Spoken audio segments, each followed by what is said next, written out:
bienvenue à l'émission Tour de table. Là, notre émission de ce soir, ça va être la thématique, c'est l'immigration. Donc, je suis Pascal Clément, votre animateur, et je suis vraiment content d'avoir les invités que j'ai autour de la table avec moi pour cette thématique aujourd'hui qui va être en lien avec les enjeux de l'immigration dans la MRC des Appalaches, puisqu'on parle un petit peu de notre région, notre belle région des Appalaches. Donc, ça va être un sujet quand même intéressant, puis de vous conscientiser sur la réalité que peut vivre, quand on est immigrant, moi j'en suis un, de ce que j'ai pu vivre, mais on va aller dans différentes sphères un petit peu pour justement éclairer les lanternes et expliquer un petit peu, qu'on comprenne un petit peu autant du niveau de l'employeur que de la personne, que de notre rôle en tant que citoyen de la municipalité ou de la région pour l'inclusion des personnes immigrantes, comment bien les accueillir.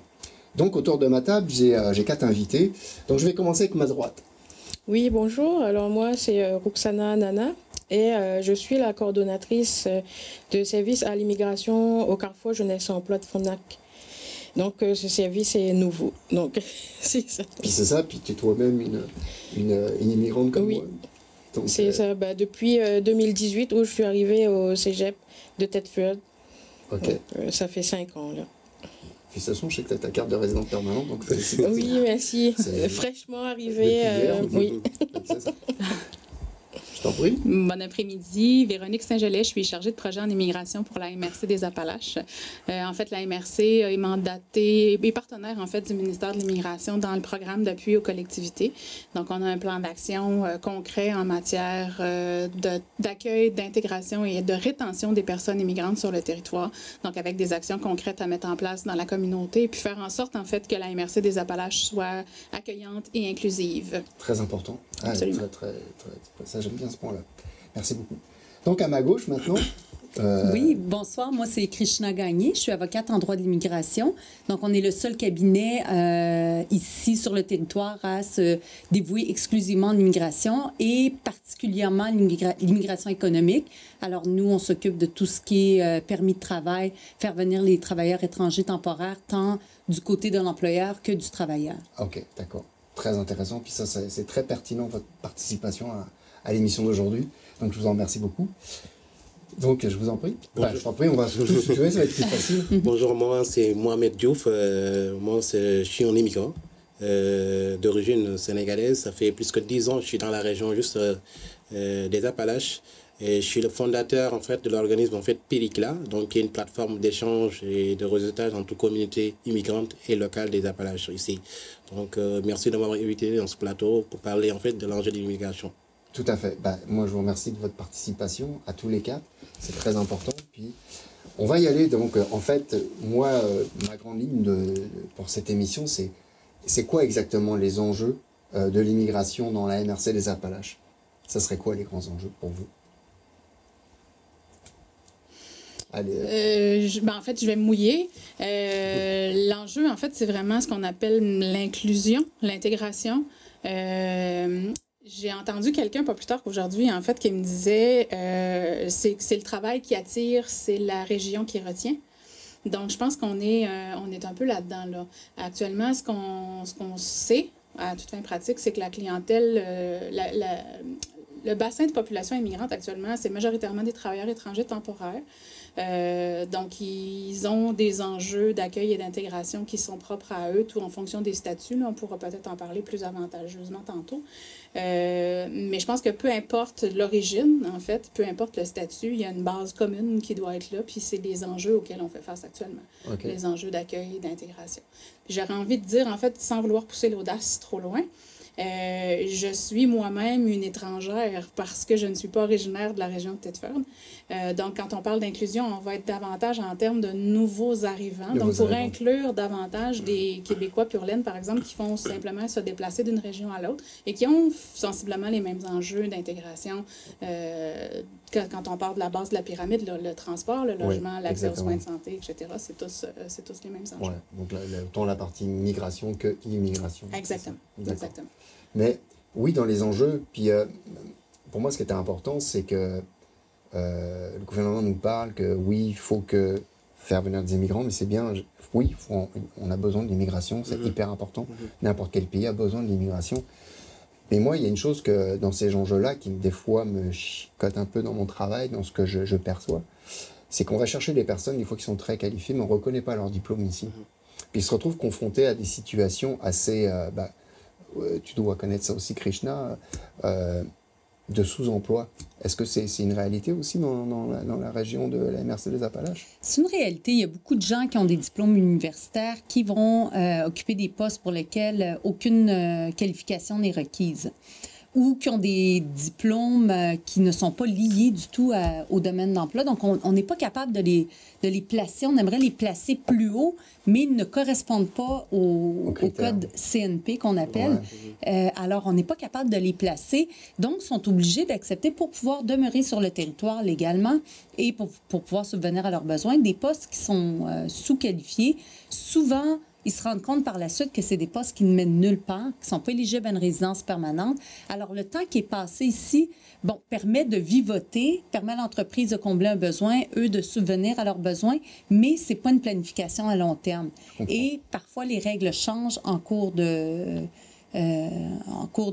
jeu, ce qui fait en sorte que des gens s'impliquent dans un processus, mais par la suite, ils ne sont plus éligibles à la résidence permanente. Donc ça aussi, c'est des enjeux. La complexité du système et le manque de prévisibilité également du système qui fait en sorte que c'est comme un peu changer les règles du jeu de match de hockey à la mi-temps. Des gens qui arrivent ici avec un projet, mais dont tous les prémices ont changé en cours de chemin. Oui, puis ça, c'est une réalité. Je l'ai vécu aussi, moi, en tant qu'immigrant. Puis, pour ça, toi Mohamed, comment tu vois ça, toi, ce que relève Krishna, sur la sous-qualification, des fois, des immigrants qui arrivent ici? Oui, c'est une réalité, en fait, qui existe. Et je pense, comme il a dit, parfois, il y a une méconnaissance aussi de cette partie-là. Donc, il est important pour moi aussi. Aller voir aussi nos outils, c'est trouver des astuces, des stratégies à l'avance. Avant qu'ils arrivent. Qu'on leur donne aussi les bonnes informations. Ou aussi, aller voir aussi nos outils, une plateforme qui a toutes ces informations, que les personnes aient ces informations avant d'arriver. Oui. Donc, une fois qu'ils arrivent, au moins, ils sont déjà calés pour qu'il n'y ait pas ces sur une réalité. C'est ça. Parce qu'on l'entend, puis moi, je vais en parler un petit peu de l'expérience que je vais aussi en employabilité avec les étudiants immigrants qui viennent faire des formations, mais sans savoir pourquoi ils font cette formation-là. Il y a une mésinformation, j'imagine, en amont, qui devrait être faite pour leur expliquer déjà correctement les programmes, puis vers où ça va les amener aussi. Puis je peux comprendre que des fois, c'est de se sortir d'une situation difficile dans leur pays, puis d'avoir une qualité de vie, puis un rêve d'Amérique, on va dire, peut-être. On l'a tous plus ou moins, mais il y a une réalité des fois qui peut frapper, puis qui va avoir des répercussions pour ces personnes-là. Parce que c'est ce qui est important de savoir, puis ça je m'adresse aux téléspectateurs, c'est que ça a un coût pour la personne immigrante. Bon, au-delà, quand c'est une entreprise qui va faire une démarche pour recruter, mais pour un immigrant qui veut venir étudier, c'est un coût énorme pour eux. Ça coûte énormément d'argent. Donc après, faut trouver le logement, faut trouver... Donc c'est une réalité, c'est un enjeu pour lequel, je pense, on doit prendre conscience pour pouvoir les accompagner et puis pas de les regarder en disant ils viennent prendre nos emplois aussi ou ça. C'est pas du tout ça. Donc c'est de les amener à s'inclure aussi dans notre société pour que justement on vive tous ensemble en harmonie.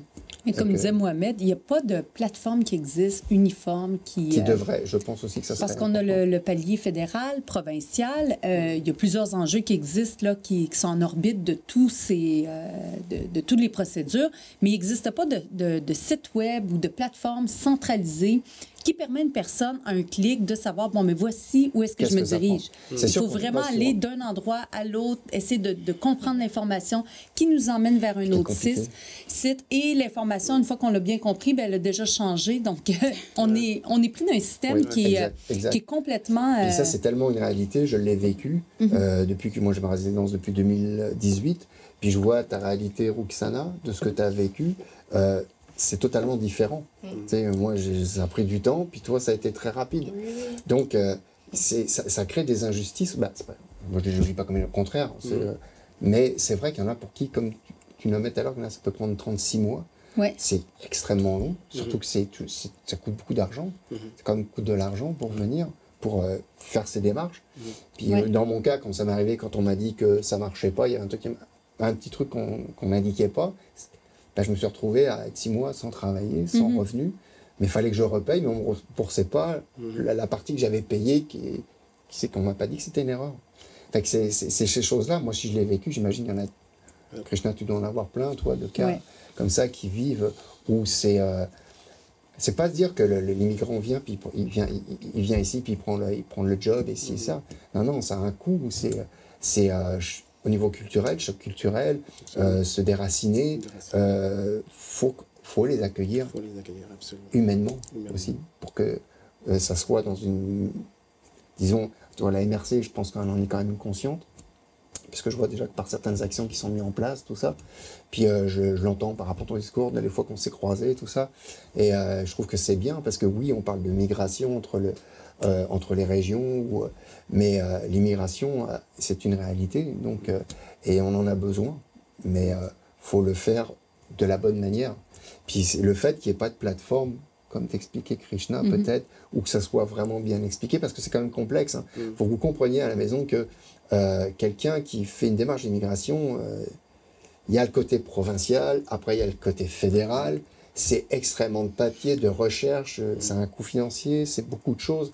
Puis des fois, ça peut être pas bien compris, parce que c'est complexe. C'est complexe pour moi, je suis français, puis c'était complexe de comprendre. Sur le site de l'immigration, IRCC, c'était complexe, donc j'imagine des personnes qui ne parlent pas spécialement bien la langue ou avec la culture, tout simplement. On peut parler la même langue, mais le français et le québécois, on parle la même langue, mais des fois, on ne se comprend pas dans le sens des mots. Donc, ça mène à confusion, puis ça mène à des situations qui sont compliquées quand même. Ouais. Vous en pensez quoi? Personnellement, c'est quelque chose, c'est un enjeu qui est très important, qu'il faut tenir compte. Et je pense que, comme vous avez dit, l'immigrant, avant qu'il vienne, il y a un travail lourd qu'il a fait du point de vue administratif avant de venir. Donc, une fois arrivé là, il se trouve où il y a une surprise. Oui, puis donc, ça ne correspond pas à ce que... Ça ne correspond pas à la réalité de ce qu'il avait vu. De ses attentes. De ses attentes. Donc là, il se voit confronté à pas mal de difficultés. Est-ce qu'il y a un site, une plateforme qui va me donner les informations que je veux quand j'arrive? Où je vais trouver un logement? À quoi je dois m'attendre, c'est ça. C'est ça. Parce que là, comme c'est bien que tu nous le nommes, c'est parce qu'on a une pénurie de logements, ne serait-ce que pour un Québécois, tout simplement.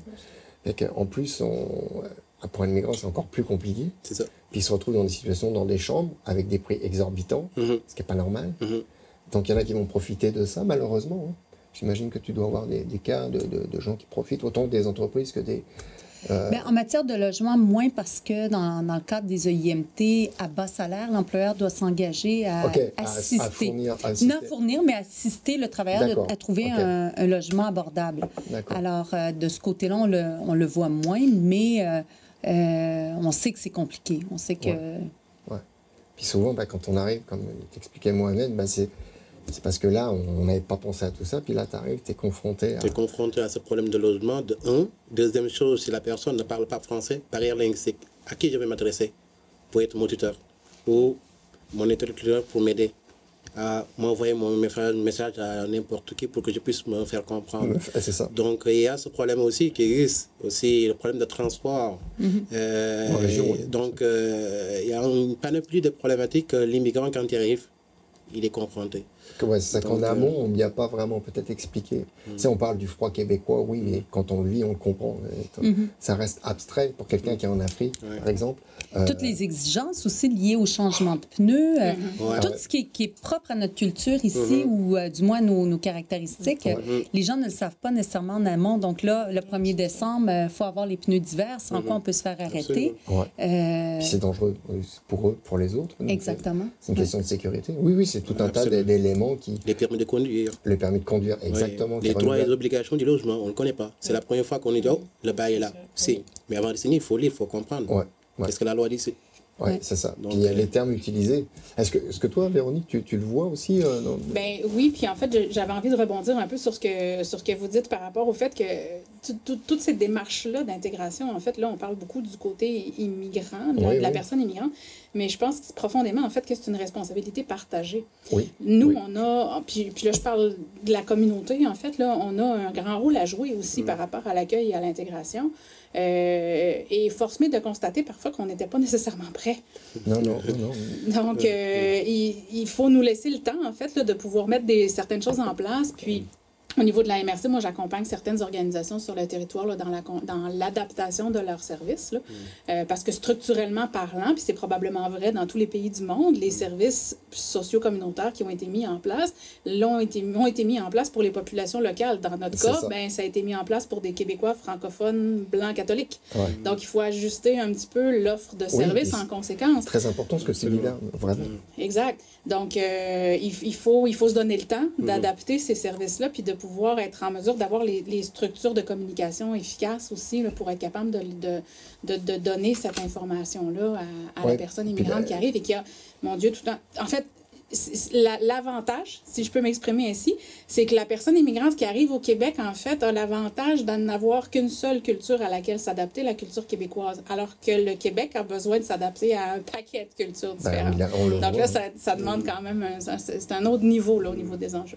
Mais c'est bien d'en prendre conscience, puis de le nommer, puis d'accepter, puis de reconnaître que des fois, on n'est pas parfait. Notre société, elle a peut-être besoin d'adaptation aussi, mais il faut qu'elle en prenne conscience et qu'elle l'accepte. Puis c'est l'ouverture aussi. Je trouve que c'est une richesse. C'est une richesse aussi pour le pays, mais il ne faut pas que ça devienne quelque chose qui va nuire à la société parce que il va y avoir un sentiment d'être écrasé. C'est pas le but, il faut que ça soit dans les deux sens aussi. Ça soit quand même dans une certaine harmonie. Puis je pense que dans la région, quand même, il y a des efforts qui sont mis en place. Moi, je l'ai vécu, mais je pense que toi aussi, Roxana, dans l'accueil, comment ça s'est passé pour toi? Déjà, c'est ça, c'est que quand je suis arrivée en 2018, et là, comme je vois maintenant les choses qui sont mises en place, il y a quand même eu une amélioration et une évolution dans le bon sens. On a Krishna qui est arrivé dans la région, on avait parlé des services. Non, mais parce que même certaines choses où il fallait se déplacer pour faire certains documents, que là, maintenant, on peut les faire en ligne. Donc, ça peut aider, vu que souvent, il fallait se déplacer à Québec ou Montréal, dans une grande ville. Parfait. Donc, puis, par rapport à ça, je vais peut-être rebondir sur ce que tu dis, parce qu'il y avait une autre réalité, c'est que pour l'explication, tu n'arrives pas à avoir un agent à l'immigration. C'est parce qu'on te met en attente, non, ça te raccroche. Moi, j'ai passé des heures et des heures. Il a fallu que je passe par le député pour avoir des réponses. Par l'attaché politique du député, qui a été vraiment super. Le rôle des députés est très important. Utiliser les services des députés parce qu'ils sont là pour... Ils sont surchargés. Ils doivent les surcharger, personnellement, j'envoie seulement les dossiers les plus critiques parce que je ne peux pas les envahir avec tous mes dossiers. Et eux, ils bénéficient d'une ligne parlementaire une fois ou deux fois par semaine, doivent prendre un rendez-vous. Ils ont vraiment un temps limité pour parler. Alors, c'est pour ça que j'essaie d'envoyer des cas les plus critiques. Mais moi, ce que je trouve, c'est que c'est dommage qu'on doit utiliser cette procédure-là pour pouvoir avoir un service et dans un contexte décisionnel. Parce que si on envoie une demande, par exemple, à Immigration Canada, on s'entend avoir une décision. Donc, c'est une décision administrative. Dans tous les secteurs de la société où est-ce qu'on s'attend à une décision judiciaire, quasi-judiciaire, on a une instance à laquelle s'adresser.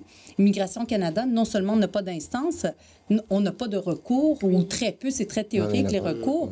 Et ensuite, il faut aller vers le politique qui est anéanti par tous nos demandes. Alors, c'est vraiment signe d'un système qui est malade, voilà, et qui n'a pas été conçu pour faire face à ce type de situation-là. Et les plateformes qu'on utilise actuellement sont obsolètes. Le programme qu'on utilise des travailleurs étrangers temporaires, alors qu'on les fait venir beaucoup plus de façon permanente, sont des limitations.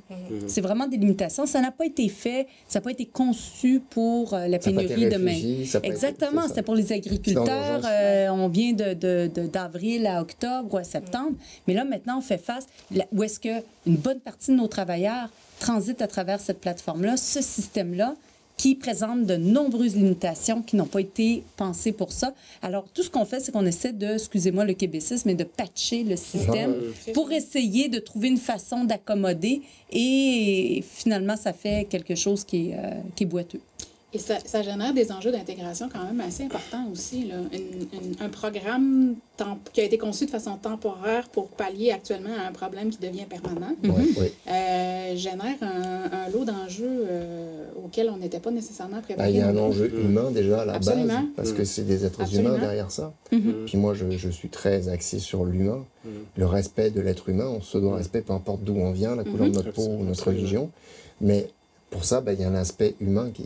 Tout à l'heure, on parlait justement hors antenne de santé mentale. Et la personne qui, comme tu nommais, qui se retrouve là, est dans une espèce de trou à un moment donné parce que c'est pas adapté. Il a plus accès à la santé, il a plus accès à rien. Il se retrouve dans une situation dramatique, en fait. Il est non existant dans le système, alors qu'il vit des situations qui sont concrètes et de détresse, alors qu'il n'a accès à aucun service. Ouais. Et puis, pour rebondir ce que tu disais par rapport à l'être humain, à l'humanisation de cette vision de la chose-là, ça reste que sur le terrain, peu importe le statut, peu importe la durée du parcours migratoire, puis du projet de vie qui est derrière ça, ça reste que c'est des êtres humains auxquels on doit offrir un minimum de services acceptables, parce que, puis je reviens à la base, là, la pyramide des besoins de base, là, c'est la même pour tout le monde, peu importe le statut, peu importe l'origine. Oui, puis ça, c'est très important. Puis au-delà de ça, c'est parce que derrière ça, il peut y avoir des drames, il peut y avoir tout un tas de choses qui peuvent découler, puis amener à, comme une exclusion, puis créer une rancœur. Puis c'est ça qu'on veut pas, en fait. On veut de l'inclusion. Donc, que chacun trouve sa place. Donc, c'est important d'être ouvert. Puis, comme tu parlais de communauté, c'est le rôle de la communauté, justement, de les accueillir, puis de les inclure aussi dans la vie sociale. Parce que sinon, ils se retrouvent guillotisés. J'aime pas le mot, mais en fait, c'est celui qui m'est venu à l'esprit. Exclus. Puis ils vont se retrouver entre eux. Puis c'est pas ça qu'on veut. On sait que, on l'a vécu en France, et puis ça crée pas des bonnes choses, malheureusement. Donc, mais plus on va dans l'inclusion, plus ça va être plus harmonieux. Puis parce que chacun participe au développement économique, parce qu'on parle d'économie aussi quand même. On parle d'humain, mais il y a derrière ça le côté économique, mais qui est important. Puis chacun a sa participation. À partir du moment où tu travailles, peu importe l'emploi que tu occupes, mais tu as ta participation, tu as des impôts qui sont prélevés, tu as accès à des droits. Il faut que ce soit les mêmes pour tout le monde, peu importe ton origine. Tu sois pur québécois, c'est normal, ça, je le comprends. Mais qu'une personne qu'on va aller chercher parce qu'on va répondre à un besoin, on doit la respecter. On parle de dignité humaine, là, tout simplement. On essaie de faire rentrer dans une case les individus, alors que chaque situation en est une d'espèce qui ne fit pas nécessairement dans une case, ce qui fait que, de façon corrélative, ils ne bénéficient pas des services qui ont été prévus pour cette case-là. C'est ça. Et c'est là, justement, pour ce que tu disais tout à l'heure, c'était un peu l'expression broche à foin, mais c'est un peu ça, en fait, de ce que vit un immigrant. Moi, je l'ai vécu quand je faisais mes démarches, et pourtant, je suis quelqu'un avec un bon esprit, je suis ouvert, mais tu tombes sur des termes, tu fais, c'est quoi qu'ils veulent dire là? Puis quand tu essaies de voir quelqu'un, t'as personne. Non. Fait que je comprends, puis ce que tu nommais tout à l'heure, Mohamed, l'information, qu'elle soit claire pour la personne avant qu'elle arrive. Parce qu'elle pourrait dire, oui, c'est vrai, c'est peut-être un peu trop compliqué, je cadre pas là-dedans. Ok, bon, je vais peut-être aller chercher ce qu'il faut pour cadrer. Mais si tu pars en disant, oui, c'est... Parce que c'est un peu ça qui se passe des fois. Oui, il faut faire venir l'immigration, on va aller chercher. Autant même les étudiants, mais ils arrivent des fois, ils ont choisi un programme, ils se rendent compte que c'était pas forcément ce programme-là. Ils n'avaient pas compris quel type de programme. Mais eux, ça leur coûte de l'argent, ça leur coûte très cher. Fait que c'est ça un petit peu qu'il faut conscientiser, puis ça fait partie des enjeux pour que ça soit fait dans le respect, dans la dignité humaine aussi, l'accueil des immigrants. Oui, c'est très important. En fait, la dignité humaine, en fait, et aussi cet humanisme-là, c'est important parce que, quelle que soit ta culture, quel que soit ton pays d'origine, on est des humains. Exact. Donc, c'est important de voir l'autre comme soi-même. Donc, et moi, je dis tout le temps, la communauté d'accueil, c'est un facteur d'intégration. Tout à fait. Et si aujourd'hui, je dis que l'intégration, c'est un processus. Moi qui suis là, je ne peux pas dire que je suis à 100% intégré. Je suis dans le processus d'intégration. Comme moi, je vais dans un processus d'intégration. Donc, la communauté d'accueil a facilité mon processus d'intégration. Et ça, je remercie la communauté d'accueil. C'est important de donner ce feedback-là à la communauté d'accueil parce que c'est important aussi, moi aussi, de donner ma part aux autres qui viennent d'arriver et qui sont là. D'où l'aspect, en fait, de ce concept de Pays Cloud pour le déploiement de certaines activités. Parce que quand on est là, on a besoin de sortir. Je comprends. De rencontrer les gens, d'échanger, de discuter. Bah oui, puis l'aspect psychologique. Parler de chacun sa culture. Pour le baisser un petit peu. d'ouvrir. Oui, c'est important. Donc, c'est important aussi que les immigrants sortent, qui éviter, entre guillemets, la ghettoisation. Moi, que j'aime pas. Moi, j'aime bien que tout le monde s'assemble ensemble, vibre ensemble, la cohésion sociale C'est ça, parce qu'ils s'installe. participent, ils sont Absolument. dans l'économie, ils travaillent, ils participent, donc pourquoi socialement ils seraient exclus? Oui. Puis c'est, malheureusement, j'entends des choses en tant que conseiller en emploi, parce qu'ils viennent dans mon bureau, j'entends des histoires comme Krishna doit en entendre aussi. Mm. Et là, tu fais, ouf, il y a des choses, ça aurait besoin d'être nommé. Mhm. En tout cas, pas pour condamner, mais faites attention. Faites attention à ça. Autant du côté des entreprises que peut-être aussi des fois de la communauté, du regard de l'autre aussi, pour l'intégration et C'est important, l'inclusion. en fait, surtout de s'engager bénévolement, de leur montrer aussi le bénévolat, c'est important.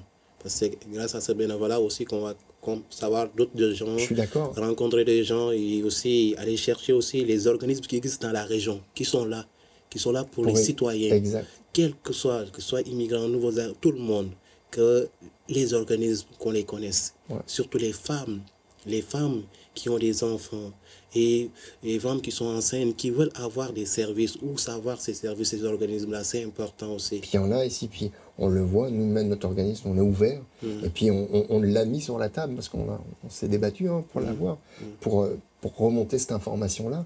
Puis c'est encore pas parfait. Il faut que le gouvernement comprenne aussi, ne serait-ce qu'un étudiant étranger qui a un permis d'études, bah, lui ne rentre pas dans les services, par exemple d'Emploi Québec, mais alors qu'il va travailler, il va payer des impôts, il participe à l'économie.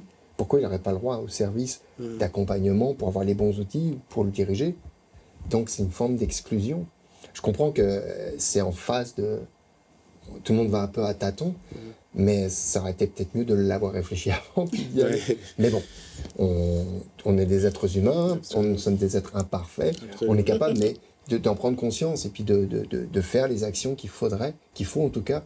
Et puis il y a des situations d'urgence un petit peu, mais si on n'en parle pas, si ça reste, on va jamais avancer. Vous en pensez quoi? Parce que là, je sais que j'amène une patate chaude un peu, mais... Parce que moi, j'avais juste une question, en fait, je sais pas trop par rapport à Krishna. C'est juste par rapport aussi à ces immigrants qui arrivent et qui ont le travail, qui travaillent. Mais aussi, il y a la lourdeur administrative qui se dit, OK, moi, je dois renouveler mon permis de travail, mais je ne sais pas comment je vais faire ma résidence ou mon permis de travail, savoir ce processus-là. Donc, c'est juste pour savoir exactement par rapport en termes de données statistiques et par rapport aux ces travailleurs qui te retournent pour dire, OK, moi, je ne sais pas comment je vais faire par rapport à mon renouvellement de permis de travail ou il y a échéance tout simplement.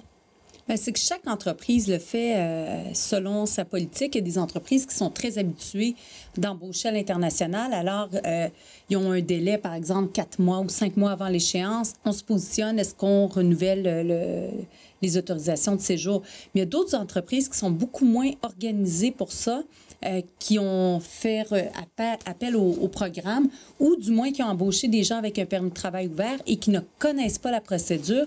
Et souvent, ils se ramassent à la dernière minute avec cette patate chaude-là. Qu'est-ce qu'on fait? Demain matin, ils n'ont plus le droit de travailler. Et c'est de façon en état de crise là, que souvent ils font affaire à nos services, disant, bon, ben là, moi, qu'est-ce que je fais demain matin? Et là, nous, évidemment, on essaie de gérer le mieux possible la situation pour éviter de faire perdre des droits aux travailleurs. Oui. Mais chaque entreprise a sa politique, a sa façon de faire et il n'y a pas une façon unique. Les statistiques, je ne les ai pas malheureusement parce qu'il n'y a pas de... Il n'y a personne qui collecte ces statistiques-là, mais il n'y a pas... Peut-être qu'il devrait le faire. Mais en fait, ça serait d'essayer d'aller sonder chaque entreprise de quelle façon ils font leur processus. Les travailleurs, comment leur vécu, leur situation, parce que dans ce que tu disais, je vais rebondir si tu me permets, Mohamed, parce que tu disais qu'ils ont 4 mois, mais il y en a souvent à la dernière minute, puis ils décident à cette personne-là immigrante, ça fait 2 ans qu'il est là, puis qu'il veut renouveler, puis l'entreprise dit non, parce que je l'ai vu dans mon bureau, puis ils se font dire, non, là, on met fin à ton contrat. La personne se retrouve à la dernière minute, t'as plus de permis de travail. Fait que là, ils sont obligés de refaire des démarches pour trouver une entreprise. Ouais. Fait que là, ça devient une lourdeur. La personne qui va se battre parce qu'elle veut rester, puis elle pense, mais ça fait déjà une couple d'années qu'elle est là, mais elle se retrouve dans cette situation-là. Donc, tu dois en vivre aussi, toi. C'est certain. Puis, il y a toujours 2 côtés. Des fois, on voit seulement le côté de la personne qui se retrouve dans le pétrin, mais on ne sait pas c'est quoi l'autre côté de l'employeur. Lui, il a signé un contrat à durée déterminée de 2 ans. Comment il a été compris aussi par l'immigré aussi. Exactement. Et c'est obligatoire de signer un contrat à durée déterminée pour les fins du ministère provincial. Okay. Alors, le contrat expire dans 2 ans ou dans 3 ans. Et si c'était, on dit qu'ils ont les mêmes droits que les Québécois en termes de normes du travail et tout ça, alors on donne le même préavis qu'un Québécois. Mais là, c'est que ça impose aux employeurs de dire, là, il va falloir qu'on se positionne, vu que c'est un travailleur étranger, 6 mois à l'avance. Alors que si ça avait été un Québécois, par rapport à... c'était un délai moins important, quoi. Exactement. Donc, ça met les entreprises dans des situations auxquelles ils n'ont pas été confrontés auparavant et où il y a aussi des périodes d'évaluation. On dit, on ne sait pas si on veut le renouveler ou pas par rapport à la performance du travailleur parce que, il y a des travailleurs aussi de l'autre côté qui ne sont pas tout à fait performants et adaptés pour le poste.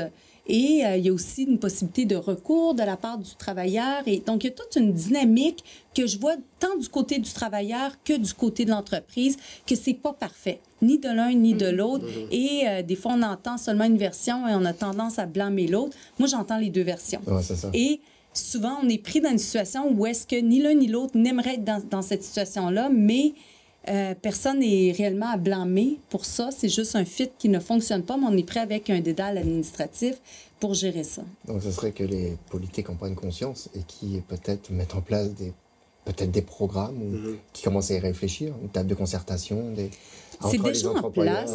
C'est déjà en place. Il y a plusieurs comités qui existent, qui se penchent sur la question. C'est certain que la lourdeur administrative pour le renouvellement, c'est quelque chose qui doit être révisé parce qu'on n'est même pas dans le creux de la vague de la pénurie de main-d'œuvre. Actuellement, nous, on a des demandes qui sont exponentielles et on n'a même pas encore connu le creux de la vague. Alors, si on est toujours pour utiliser cette plateforme-là et qu'on est pour doubler les demandes, tripler les demandes, c'est certain qu'il va falloir qu'il y ait des ajustements. Oui.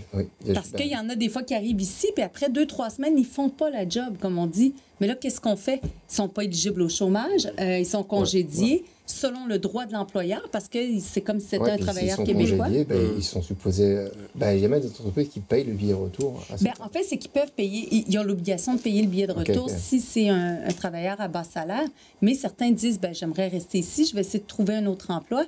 Mais pour pouvoir avoir droit au chômage, il faut qu'il ait fait un minimum d'heures. C'est normal. Alors, ils se retrouvent sans chômage, sans possibilité. Et là, ils essaient de vivoter. Exactement. Ils vivotent sur leurs économies. Les petites économies qui sont des fois très précaires. Alors, et là, ils essaient d'obtenir un permis de travail ouvert pour travailleurs vulnérables qui est refusé par la suite parce qu'ils ne rentrent pas dans la case. Et ça fait qu'ils doivent quitter le territoire. Donc, il y a plusieurs enjeux comme ça. Des gens qui entendent parler de solutions qui ne sont pas adaptées pour leur situation. Et ils s'essayent. Et là, finalement, ils perdent des droits de cette façon-là. Et ils vont consulter après coup. Alors que nous, on ne peut plus rien faire une fois que tout a été fait. On ne peut pas faire de miracle. On n'est pas le département des miracles, c'est ça.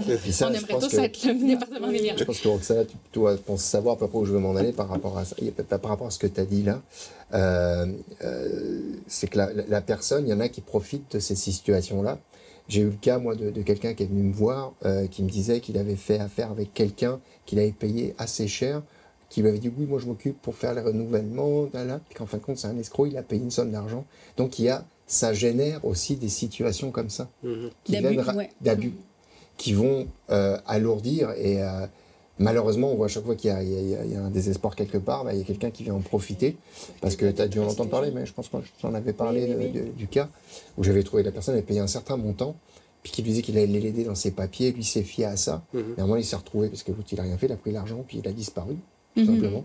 Puis il a eu 0, puis quand il essaie d'appeler, il a plus personne. Fait que là, il se retrouve dans une situation, Je l'avais référé à ICI justement parce que moi, je ne pouvais pas. Il y a beaucoup de gens qui s'accrochent à un rêve et ils ne valident pas la crédibilité de la personne. Ouais, c'est ça. Faut que, pour pouvoir aider, il faut être avocat, notaire ou consultant. Et ils vont s'accrocher à un rêve qui va être vendu comme ça sur un plateau d'argent. Ils vont payer une somme d'argent qui est beaucoup plus importante que s'ils avaient fait affaire avec un professionnel réglementé. Et déjà là, nous, on ne promet rien. On ne peut pas promettre. Ah non, c'est ça. C'est pas nous qui sommes décisionnels. Parce que ça fait partie des choses, des réalités, et puis de l'enjeu aussi. On parle des enjeux, mais c'en est un aussi, ça. Parce que on est à Thetford Mine et je l'ai vu. J'ai eu un cas, puis c'est sûr que là, ça devient complexe, mais ça ne devait pas être le seul. Il y en a d'autres qui ont vécu des situations. Tu as dû entendre parler peut-être de situations similaires. Il y avait un reportage justement là-dessus, dans lequel j'ai commenté d'ailleurs. Oui, il y a beaucoup de situations. Ouais. Donc ça fait partie des enjeux, donc d'être vigilant par rapport à ça aussi. Puis par rapport à la MRC là-dedans, comment tu vous situez, vous, la MRC là-dedans? En fait, on est en train justement de mieux définir en fait le rôle puis la position de la MRC par rapport à ça, mais clairement, la ligne qu'on va adopter, c'est d'accompagner beaucoup le milieu de vie en fait dans son adaptation de service, puis dans le fait de devenir davantage accueillant puis inclusif. Puis ça passe par les 19 municipalités de la MRC, bien entendu, mais ça passe aussi par les organismes ou les services qui sont offerts dans la communauté aussi. J'entends nos discussions depuis tout à l'heure, en fait, puis il y a quelque chose qui revient sans cesse, en fait, puis c'est un peu derrière ça que la MRC va s'appuyer. Ouais. C'est beaucoup un rôle de sensibilisation et d'éducation. Exact. Beaucoup, beaucoup, parce que loin de moi l'idée de vouloir minimiser les situations d'abus. Mais clairement, quand on est face à une situation d'abus, c'est parce qu'on a eu un manque d'information quelque part. Exact. Puis on est face à ce manque d'information-là depuis tout à l'heure, en fait, qu'on discute, on est là-dedans. Là, les immigrants manquent d'informations à l'arrivée pour être face à vraiment l'étendue de leurs options. Nous, on est face à des manques d'informations justement pour être capable de mettre en place des solutions adéquates pour accueillir, intégrer et retenir. On est beaucoup là-dedans. Puis ça va vraiment être le cheval de bataille, en fait, de la MRC, là, de s'assurer de faire de la sensibilisation dans le milieu. Puis, en fait, de façon très macro, là, toute organisation confondue. Là. Puis je reviens à cette responsabilité partagée-là, qui est une responsabilité collective aussi, de s'assurer de savoir de quoi on parle, finalement. Ouais, tout à fait. Non, le point est très important. Puis c'est vrai que ce qui ressort beaucoup, c'est ça. C'est comme tout à l'heure, tu nommais Mohamed ou même Krishna. S'il y avait une plateforme qui expliquait où les choses soient claires, faites attention. N'allez pas dans ce sens-là. Les instances qui sont autorisées à vous aider ou dans des situations sont telle instance, ces choses-là, que ça soit nommé.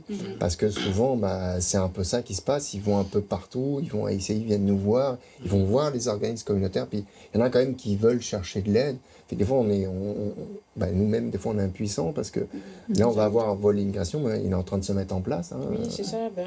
Comme je disais, c'est que là, on devient partenaire avec le MIFI dans le cadre du programme d'accueil et de soutien à l'intégration. Donc, justement, comme tu parlais pour une plateforme ou quelque chose comme ça, mais c'est que la personne, quand il reçoit son CAQ, normalement, on lui dit, même s'il est encore dans son pays, de s'inscrire sur la plateforme Arima. Et ça, je trouve que il est nouveau, que les gens peut-être l'utilisent pas encore comme il faut. Parce que si les personnes vont s'inscrire sur Arima et font le parcours Accompagnement Québec, ils vont pouvoir prendre rendez-vous même par visio avec un agent d'aide à l'intégration du MIFI qui va faire une première évaluation des besoins. Et ensuite, ça va lui permettre de voir, selon la ville où il s'en va, c'est quoi qu'il doit savoir. Par exemple, moi, si ça aurait existé à l'époque, j'aurais pu savoir qu'à Thetford, il n'y a pas de transport en commun. Pour moi, c'est ça, nous, à l'île de la Réunion, quand on m'a dit que je m'en venais ici, pour moi, ça aurait été encore plus développé que chez moi. Mais en fait, j'allais pas dans les grandes villes, je venais en région, ça je l'avais pas compris. Donc peut-être que l'agent d'aide à l'intégration, il aurait pu me dire, là tu viens en région, donc ramène une économie pour pouvoir t'acheter une voiture. Ou pour les logements, à l'époque quand je suis arrivée, c'était pas autant en pénurie. Donc, c'est ça. Mais la plateforme, je pense, si les gens commencent à l'utiliser, c'est sûr peut-être que ça tend à être toujours dans l'amélioration. Ouais. Mais ça peut être quand même un premier début pour connaître. C'est ça, qu'elle soit mise pour l'information, qu'elle soit mise en avant, qu'on puisse. Puis pour les téléspectateurs qui ne savent pas ce que c'est un CAQ, c'est un certificat d'acceptation du Québec. Donc, parce qu'on utilise beaucoup d'acronymes en immigration, EIMT, enfin des choses comme ça, mais ce sont des termes qu'on est obligé de s'adapter à ces termes-là quand on fait une demande d'immigration. Mais oui, c'est vrai, puis ça passe par l'information, qui soit mis en place. Je ne sais pas que ça soit facile d'accès pour que les personnes puissent avoir l'information. Parce que sinon, ça crée des situations mais ça, qui peuvent après, être dramatiques. c'est à la personne, quand il reçoit son courrier, il y a une part de responsabilité de la personne. De s'inscrire, parce que là, on ne peut pas l'obliger à s'inscrire, c'est ça aussi. Ouais. Mais il reçoit sa lettre en français, alors s'il fait affaire... oui, j'imagine. S'il ne fait pas affaire avec quelqu'un pour voilà, une tierce partie, ben, il reçoit sa lettre en français, puis c'est pas plus... voilà, plus avantageux. Exactement. S'il est au Guatemala... il ne comprendra rien, il va falloir qu'il... Ça, peut-être, ça serait un point... à nommer aussi, là. Oui, parce que des fois, c'est soit en anglais, soit en français. Si c'est une personne qui vient d'Amérique du Nord, d'Amérique du Sud, ben c'est sûr que ça va être l'espagnol ou le portugais s'il vient du Brésil, ou ça va être dépendamment... ouais, il y a quand même beaucoup de choses à mettre en place. Hein. Ouais. J'avais envie d'ajouter quelque chose quand on parle de tout ça. Là, on est dans le trait structural, là, dans le trait systémique.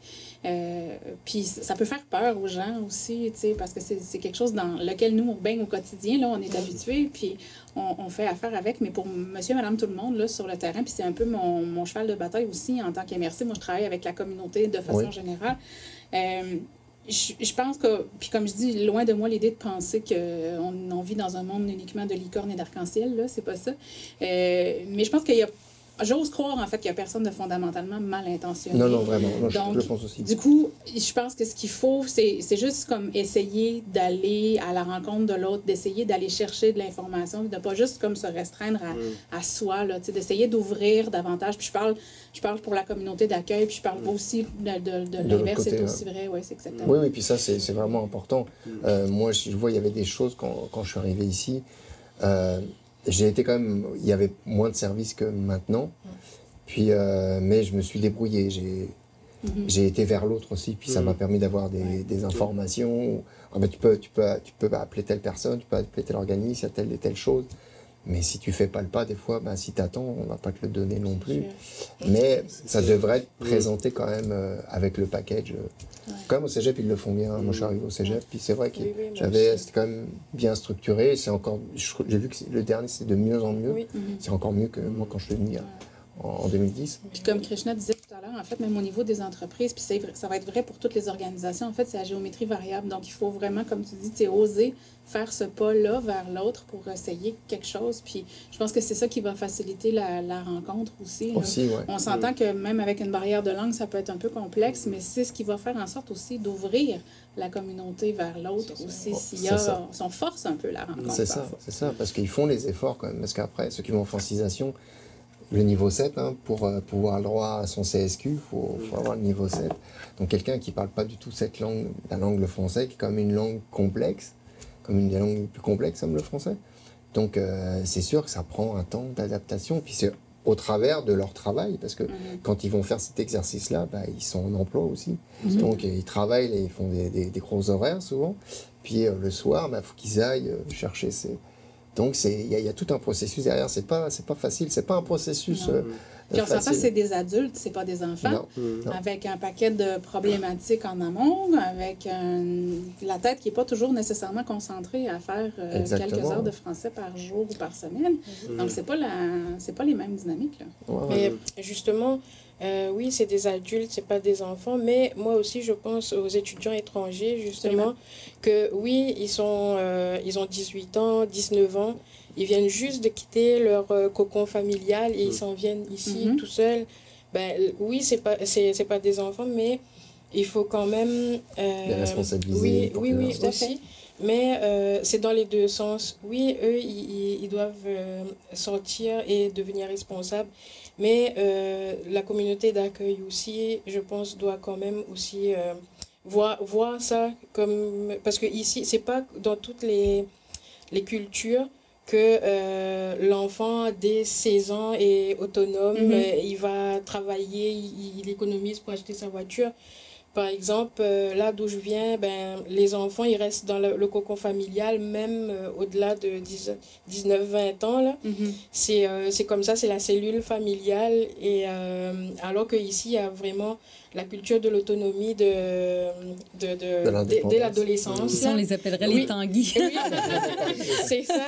Donc, pour eux, je pense que ça rajoute aussi une certaine difficulté d'être sans famille, tout seul. Mais tu as entièrement raison. Puis j'ai utilisé l'expression québécoise, en fait, c'est des adultes, pas des enfants, dans le sens où c'est des adultes majoritairement qui sont francisés, en tout cas du moins à l'éducation des adultes. Mais il ne faut pas négliger effectivement ce processus d'adaptation-là des clientèles étudiantes. Puis le processus d'adaptation de la famille qui vient rejoindre aussi les travailleurs étrangers temporaires. Donc c'est des fois, la charge ne repose pas que sur son propre nombril, là, effectivement. Oui, puis c'est bien de l'avoir en tête aussi. J'ai beaucoup de clients, moi, qui souhaitent avoir le niveau 7 de français parce que c'est ce qui est requis pour obtenir ce fameux Sésame CSQ, Certificat de sélection du Québec, qui va nous permettre d'appliquer à la résidence permanente. Mais un travailleur qui travaille 40 heures et plus par semaine, souvent, ils font des heures supplémentaires pour pouvoir rencontrer les exigences financières du provincial pour faire venir leur famille, parce que sans ça, ils restent seuls. Alors, quelqu'un qui travaille 50 heures par semaine, après, on exige de lui qu'il maîtrise un niveau 7 de français. C'est beaucoup demandé, ça c'est une opinion personnelle, mais c'est beaucoup demandé de la première génération des immigrants. Alors qu'on sait que le Québec, le Canada a été fondé sur l'immigration par des gens dont la première génération n'a jamais maîtrisé le français ou l'anglais au même niveau que la deuxième, et la troisième génération est entièrement intégrée. Alors que là, actuellement, on dit en 2 ans, c'est comme si on allait en Chine, on travaillait des heures de fou, et finalement maîtriser le niveau 7 de chinois. Le Québécois risque de retourner chez lui bredouille après 2 ans. C'est sûr, oui, c'est sûr. Ouais. Puis c'est un élément qu'il faut prendre en considération aussi, dans cette lourdeur administrative, dans ces exigences, mais je le comprends que pour le Québécois, on veut garder la langue française, mais peut-être donner une chance aussi d'alléger peut-être les horaires, plutôt que mais il y a une réalité aussi, comme tu nommais, pour pouvoir répondre pour faire venir sa famille, pour avoir l'argent suffisant pour être accepté, parce que ça prend maintenant beaucoup d'argent pour pouvoir avoir accès au Sésame. Il faut justifier d'avoir un certain montant d'argent. Exactement. Puis juste pour faire venir la famille, il faut démontrer Immigration Canada qu'on rencontre les standards financiers provinciaux, la provinciale, c'est-à-dire, alors, si une personne a un salaire, par exemple, qu'il y a une famille de 4 personnes, actuellement, c'est 56 000 quelques dollars par année. Si un salaire de 52 000, elle ne peut pas faire venir ses 2 enfants et sa femme. Alors, il doit faire des heures supplémentaires. Et là, pour faire ces heures supplémentaires-là, on coupe sur le français. Alors, c'est vraiment des choix qui sont entièrement déchirants que les immigrants doivent faire souvent. Ils n'ont plus la tête là. Non, ils sont brûlés, mais n'importe qui. Hein. Exactement. Alors qu'on sait très bien qu'il y a des mesures qui sont en place avec l'école obligatoire en français pour les enfants qui vont faire en sorte que la 2e génération va être complètement francophone. Oui, on le voit rapidement, justement par rapport à ça, à l'Escale. On voit les parents qui ont du mal, puis que les enfants, en 3 mois, c'est fou, hein, la capacité à l'enfant, on le sait. Hein. Jusqu'à l'âge de 8 ans, le cerveau de l'enfant, c'est une éponge, donc il va prendre plus facilement les langues. Ouais. Tandis qu'un adulte qui a 40 ans, lui, ça ne rentre pas de la même manière. On n'a pas les mêmes préoccupations en fonction de l'âge. Et souvent, le français est leur 3e ou 4e langue. Si on parle des Philippins, il y a beaucoup de Philippins ici. Exactement, l'anglais, mais la première langue, c'est le tagalog, ou le Cebu, ou Cebu, ou peu importe, la langue maternelle. Ensuite vient l'anglais et ensuite le français. Alors, on demande un niveau 7 pour quelqu'un qui le maîtrise en 3e, des fois même 4e langue. Puis on voit certains quand les capacités, je trouve que justement, on parle des Philippins, mais j'ai vu des Philippins qui apprenaient rapidement, qui apprennent rapidement. Ils m'ont surpris, moi. Ils m'avaient surpris, je fais, ils sont... Mais après, c'est une question... puis après, on peut comprendre que... Moi, on me demanderait d'apprendre le chinois, comme tu dis, ou une autre langue. j'aurais du mal. On me demanderait de parler de tagalog, ça prendrait du temps. Je dis pas que j'y arriverai pas, mais ça va prendre un certain temps. Et tu sais, on revient au point, en fait, qu'on est tous des êtres humains. Donc, avec des compétences, des facilités d'apprentissage, puis des problématiques différentes. Il faut que ça rentre dans l'équation. Exactement. Ouais. Moi, j'ai enseigné la francisation pendant quelques années dans une autre vie, dans une autre région, sous d'autres chapeaux.